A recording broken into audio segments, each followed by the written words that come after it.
Guten Abend, Frau Logosu.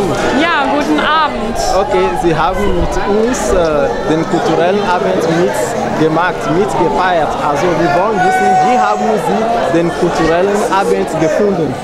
Ja, es hat mir sehr gut gefallen. Es war ein sehr abwechslungsreicher Abend mit Musik und Tanz und auch dem Theaterstück. Ich freue mich immer, wenn ich die Studierenden nochmal von einer ganz anderen Seite sehe als im Unterricht.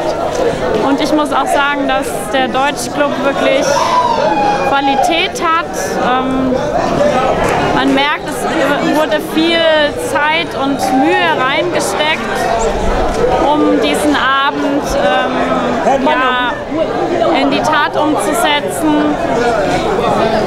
Ja, Sprache lebt davon, praktiziert zu werden, und genau das machen sie mit solchen Aktionen.